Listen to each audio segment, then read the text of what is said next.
Salut tout le monde, comme quelques personnes m'ont demandé de faire une vidéo sur Booba et Karis, j'en profite pour en faire une vu l'actualité. Alors je vais pas parler de rap parce que même si j'en écoute, je suis pas un fan inconditionnel de cette musique, pas forcément éligible à parler de ces deux personnes. Même s'ils sont à ce niveau-là aujourd'hui, c'est bien qu'ils ont du talent, ça c'est indéniable. Alors voilà, on va bien entendu parler de cette bagarre infantile. Alors bien sûr, quand je dis infantile, attention, ça a quand même été violent. Quand je dis infantile, c'est pour faire une comparaison avec les États-Unis. Aux États-Unis, ça finit à coup de calibre, en France, ça à coup de parfum. Donc à un moment donné, oui, je suis obligé de dire que c'est infantile. Même si à mon avis ça doit faire mal une coup de bouteille de parfum, mais tu restes en vie, tu restes pas sur le carreau. Je vais surtout parler de pourquoi ils se sont battus, non pas parce qu'ils ne s'aiment pas, parce que ça c'est un fait indéniable, mais je pense qu'ils sont venus aux mains pour le business. Attention, je dis pas qu'ils ont prévu de se battre à ce moment-là pour le business, mais je vais expliquer pourquoi je pense qu'ils n'avaient pas d'autre solution que de se battre. C'est parti.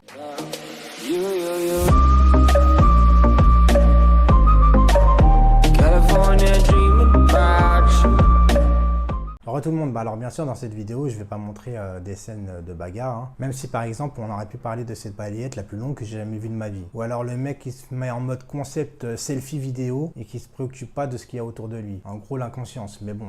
Et un petit truc derrière, sérieusement les mecs. Ceux qui filment, je vais vous donner un conseil très simple. Arrêtez d'ouvrir votre application Snapchat pour filmer. Ouvrez votre application, je peux vous promettre que tout le monde l'a. Ça s'appelle appareil photo. Ouvrez cette application, filmez. Ensuite, quand c'est bien net, vous pouvez le mettre sur Snapchat. Mais si vous avez la flemme de faire ça, il n'y a pas de souci. Vos images, elles sont tellement dégueulasses, sérieux. En plus, elles sont même pas cadrées. J'ai l'impression que c'est Giroud qui a filmé. Donc voilà, pourquoi, pour moi, ils ne pouvaient pas juste se croiser et faire comme si de rien n'était. Au-delà du rap, de la vente des albums, etc. Les clashs, il faut savoir que c'est un fonds de commerce. Ça fait parler d'eux. Ensuite, qu'ils ne s'aiment pas, on n'en doute pas. Il n'y a aucun problème. Mais ça fait plusieurs années quand même que ça dure. Si vraiment, tu sais très bien que tu as envie de te taper face à quelqu'un, surtout si tu sais où il habite, t'attends pas 3-4 ans pour te foutre sur la gueule. Depuis quelques années, leur business marche très bien à tous les deux. Et en plus de ça, avec les clashs, ça fait parler les deux, même que ce soit en bon ou en mauvais d'ailleurs. Ça fait parler, ça fait monter la sauce et tout va bien pour eux. Et moi, j'en suis presque persuadé. Si les deux, en privé, il y aurait peut-être eu des regards où je t'aime pas, etc. Mais je pense pas que ça aurait été jusqu'à la bagarre extrême. Pourquoi je pense qu'ils ont été obligés? C'est-à-dire que comme tu fais un fond publicitaire sur les clashs, tu dois crédibiliser le truc. Une fois maintenant que tu es en public où les gens te filment déjà à l'aéroport, si tu fais rien, quand tu le croises, tu décrédibilises tout. Et voilà pourquoi, à mon avis, ils en sont venus aux mains. Mais le problème dans tout ça, je vais pas rentrer dans le débat, par contre, ouais, il a 40 ans, il est parent. À 40 ans, tu peux te battre n'importe où, il n'y a pas de souci, même si tu as un enfant. Là, c'est leur business. Moi, je vais dire pourquoi je suis pas d'accord qu'ils se battent dans un aéroport.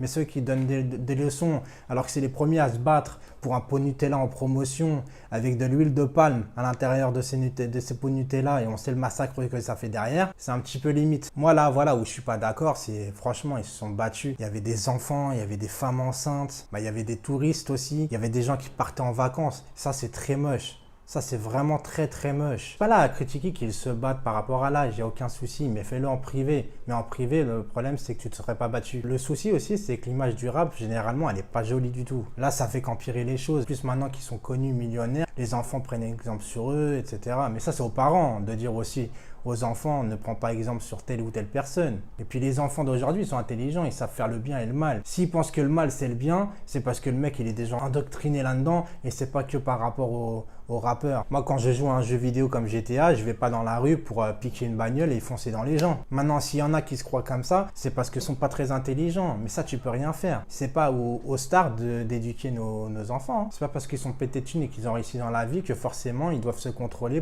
parce que c'est des exemples. Non. Ils ont réussi leur vie, ils doivent rien à personne, ces gens-là. Si ils ont de l'argent, ils ont envie de faire n'importe quoi, ils font n'importe quoi, ça les regarde. C'est à toi de dire à ton enfant, ne fais pas ça, ne fais pas ci, contrôler ses fréquentations. Même si des fois, c'est dur de contrôler les fréquentations des gens. Mais la responsabilité, elle est de toi, elle n'est pas d'eux. Parce que c'est trop facile de leur donner la responsabilité. Surtout que quand j'entends regarde ce qu'ils ont fait, il y a des jeunes qui prennent exemple sur eux. Mais tu as attendu cette bagarre pour savoir qu'il fallait pas prendre exemple sur ces gens-là?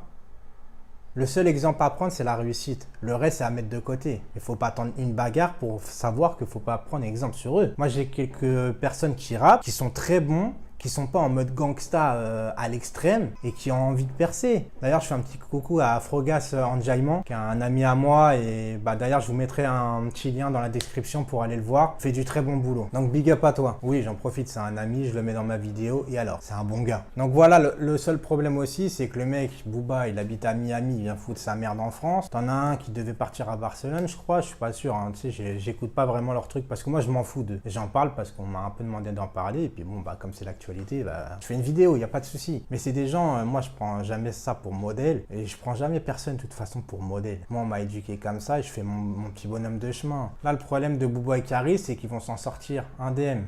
Et c'est ça qui est chiant en fait, c'est qu'ils vont avoir saccagé un magasin, ils vont avoir terrorisé des gens. Oui, parce que c'est vraiment le mot, terroriser, on a entendu des gens crier. Moi-même, j'aurais été là tout seul, j'aurais pas eu peur, je me serais un peu écarté, il n'y a pas de souci. Je m'imagine avec ma femme et mon enfant, forcément j'ai peur pour eux. Et la peur, elle est légitime. Franchement, c'est pas bien. Voilà, moi je dis, ce que vous avez fait les mecs, c'est pas bien du tout. Enfin, vous en foutez, hein, vous avez des centaines de millions d'euros, on va parler par millions pour Booba, donc le mec il s'en bat les couilles, il va avoir qu'à saccager un magasin, il va mettre un coup de chéquier et puis terminé. C'est-à-dire, moi, des mecs comme ça, ils foutent le bordel sur le sol français, comme ça, à terroriser les gens. Mais mon gars, pendant minimum 1 an, t'as interdit de te produire en France et de sortir tes albums en France. Plus de ventes en France. Banni au moins 1 an. Ça leur ferait les pieds parce que balancer un petit chèque, eux, ils s'en battent les couilles. Ils vont revenir à leur petit train-train quotidien. Et ils vont recommencer. Parce que là, maintenant qu'il y a eu la baston, ils vont recommencer leur petite guéguerre sur les réseaux sociaux. Sauf que cette fois, ils vont faire attention de vraiment de pas se rencontrer et faire croire le contraire. Donc voilà, si vous avez aimé cette vidéo, faites un petit pouce bleu. C'est très important. Partagez surtout la vidéo. C'est encore plus important pour moi. Et je vous dis à bientôt pour de prochaines vidéos. Salut tout le monde!